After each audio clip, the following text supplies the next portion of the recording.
Hər vaxtınız xeyir olsun, hörmətli güləş azarkeşləri, məşqçilər və idmançılar.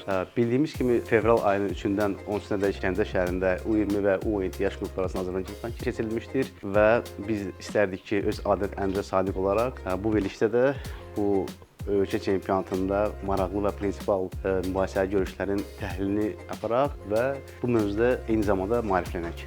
Yunan-Roma güləşi üzrə U17 yaş qrupu arasında 71 kiloqram çəki dərəcəsində qarşılaşmanı istəyirdimsə şərh edim. Bu vəziyyətdə bildiyiniz kimi hakim görüşü başladır və idmançılar artıq mübarizəyə qatılırlar. Burada gördüyümüz kimi qırmızı geyimli güləşçi hücum edir və belə deyək də rəqibini xalçadan itələyərək çıxardır və hakim bunu bir xalına qiymətləndirir, mərkəzi göstərir.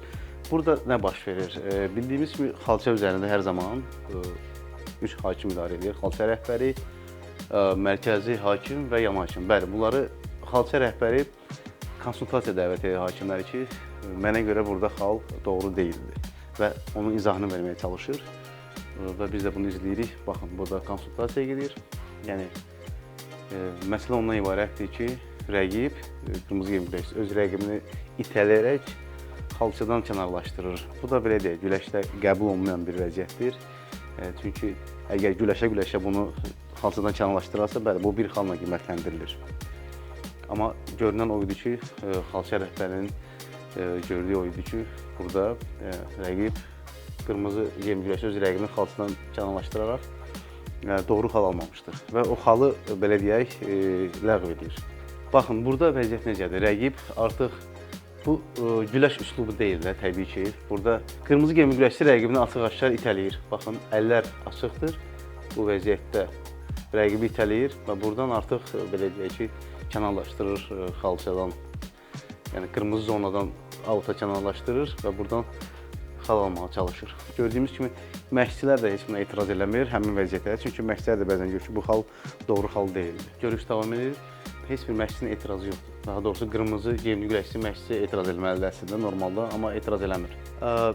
55 kiloqramda Yunan-Romada bir maraqlı, mübahisəli, daha doğrusu mübahisə deməzdim buna, maraqlı bir nüans var burada. Mən istəyərdim buradakı məşqçinin belə yanaşmasını diqqətinizi çatdırın. Məşqçi tam doğru qərar verir. Sadəcə olaraq məsələ nədir? İdmançı gedir məşqçinin etiraz challenge-ini geri qaytarır. Amma məşqçinin etiraz challenge-i qəbul olunsaydı, biz məşqçinin etiraz challenge-ini qəbul edib və onun fikrini təsdiqləyəcəkdik. Burada nə baş verir? Gəlin birlikdə izləyək. Buyurun. Baxın. Deməli, bu vəziyyətdə hakim pasiv göstərir, göy-geyimli. Eyni zamanda göy-geyimli güləşçi fən icra edir. Bu normalda riskdir, risk də qiymətləndirir. Amma görünən o ki, hakim, yan hakim 2 xal göy-geyimli güləşçiyə verir, 1 xalla qırmızıya verir. O mərkəz hakimi 2 xal qırmızı geyimli güləşçi. Baxın, məşqçi etiraz challenge-ini atır ki, bu vəziyyətə mən razı deyiləm. Bu qərardan razı deyiləm. Challenge edir xalça rəhbərinin stolunun üzərinə və biz challenge-ə baxmağa hazırlaşarkən burada idmançı istəmir challenge-i geri qaytarmaq istəyir. Riskli bu vəziyyət. Bu vəziyyətə xal yoxdur. Baxın, güləşçi challenge-i geri qaytarır ki, mən istəmirəm, imtina edirəm challenge-dən və görüşü davam etdirmək istəyirəm. Amma bu vəziyyət normalda məşqçinin, belə deyək ki, yanaşması doğru idi. Mən hətta tövsiyə edirdim ki, bəzən məşqçilər bu vəziyyətlərdə qətiyyətli olsunlar. Əgər gördükləri vəziyyət tam doğru qaydalara uyğundursa, challenge tələb eləsinlər. Bəzən idmançı deyir ki, yox, challenge istəmirəm, amma nəticədə görürsünüz ki, gəlir o vəziyyətə çatır ki, idmançı uduzur, məğlub olur və challenge hüquqları bəzən əldən çıxır. Ona görə məşqçi çox zaman bu vəziyyətlərdə deməlidir ki, yox, challenge-ə baxılmalıdır. Düzdür, idmançı imtina edə challenge-dən, qaydalara əsasən. Amma yenə deyirəm, bu məşqçi ilə idmançının arasında bağlılıqdır. İndi belə qərara gəlirlərsə, olsun. Normalda amma məşqçinin etdiyi şey tam doğru idi. Sərbəst güləş üzrə mən istərdim ki, bir görüşü sizə şərh edək, bərabər izləyək bu vəziyyəti. Baxın, görüş başlayır. Gördüyümüz kimi qırmızı geyimli güləşçi hücum edir və tam da rəqibi nəzarətə götürməyə çalışır. Baxın, Bu vəziyyətdə göy gemli güləşçi öz rəqibinə əks fənd etməyə cəhd və bu alınır. Amma eyni zamanda ilk olaraq burada baxın, rəqib qırmızı gemli güləşçisinin əlləri rəqibinin ayağındadır, öz rəqibini kontrolda saxladığı üçün ilk olaraq 4 xal qırmızı gemli güləşçiyə, 2 xal göy gemli güləşçiyə və görüş davam edir. Vəziyyət qırmızı gemli güləşçi rəqibinin arxasına keçir. 1 xal, bu artıq yeni bir vəziyyətdir.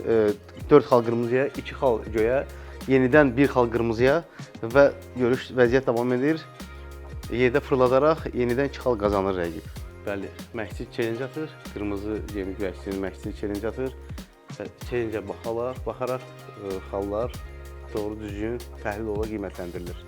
Bir maraqlı məqam istəyirəm diqqətinizə çatdırım, hörmətli güləş sevərlər. Burada yarımfinal görüşünün son saniyələrində bir fənd tətbiq olunur. Fənd mükəmməl tətbiq olunsa da, amma zaman onu qabaqlayır, vaxt olur, sonra fənd tamamlanır. Belə deyək, xal sözlərinə toxunur. Burada məşqçilər etiraz edir ki, yəni biz xalı qeydə alaq, amma biz belə deyək də, bu məqamı arenada yerləşən monitora verərək pauzalarla düz belə deyək, həm monitoru, eyni zamanda fəndin belə deyək, vəziyyətini nümayiş etdirir ki, hər kəsin gözü qarşısında bu şəffaf bir qərarın olduğunu görsünlər. Burada baxaq, hakimlər burada konsultasiya edirlər. Bundan qabaq bir xal verilmişdir. 7-6 göy gemli güləşçi 7-7, bəli. Böyük xal göy gemli güləşçi olsun, avtomatik xal keyfiyyətinə görə əgər hesabda böyük xal varsa 4 xallıq, o rəqib artıq üstünlük onun tərəfdə olur. Burada gördüyümüz kimi hücumdadır. Qırmızı gemli güləşçisi tam ayağı çıxmır, amma müəyyən burada qarşılıq durum olur. Hakim də gördü ki, biraz mövqeyini ola bilsin çatdıra bilmir duruma. Bəli, gördüyümüz kimi bu vəziyyətdə 4 xal göstərir hakim. Bəli, hakim tam doğru göstərir. Çünki bu vəziyyətdə hakimin belə deyək də monitora, xal göstərən monitora, tabloya baxmalı deyil normalda. O artıq vəziyyətə baxmalıdır, vəziyyəti izləməlidir və vəziyyətə uyğun xal verməlidir. 4 xal verir, tam doğru verib. Amma görünən tərəf odur ki, burada fənd mükəmməl icra olunsa da xalçaya toxunmamışdan öncə zaman bitir və biz artıq bu belə deyək də icra olunmuş fəndi qəbul etmirik və təkrar monitorda da baxanda pauzalarla göstəririk ki, bəli, zaman bitmişdir bu fənd icra olunan müddətdə. Baxın, sizə tam dəqiqliklə göstərək. Deməli, qırmızı gemli güləşçi gördüyümüz kimi start verir fənd eləmək üçün. Biz baxırıq monitorda milli saniyə göstərir, 6 saniyəmiz qalıb. Baxın, bunun ardı gəlir, artıq 3 saniyə düşür, amma fənd artıq icra olunur. Göy gemli güləşçi artıq fəndə gedir. Bu yerə toxunmayıb, rəqib görürsünüz. Əgər bu vəziyyətdə dirsək yerə dəyilsəydi, belə deyək də, vaxtla fənd bərabər olarsa, güləşdə bir qayda var ki, fənd qəbul olunur, fənd sayılır. Amma burada görünən tərəf odur ki, burada bu vaxt bitib, 7-7-0-0, rəqib də hələ belə deyək ki, tam xalçaya toxunmuyor. O yüzdən qeydə alınmır fənd. Təcrübədə hər zaman mən görmüşəm, belə vəziyyətlər çox olub. Dünya Avropa çempionatlarında olub, bəzən geridə olduğu zaman bir sırayışla rəqibin baş üzərinə tullanır, oradan fənd icra etməyə çalışır. Bəzən bu fəndlər uğurlu başa çatır. Ona görə mən tövsiyə edərəm ki, idmançılar heç vaxt qalib olduğu halda son saniyələrdə boşalmasınlar. Tam ciddi olsunlar. Yəni idmançılara belə deyək, tövsiyə edərdim ki, tam məsuliyyətli və ciddi olsunlar.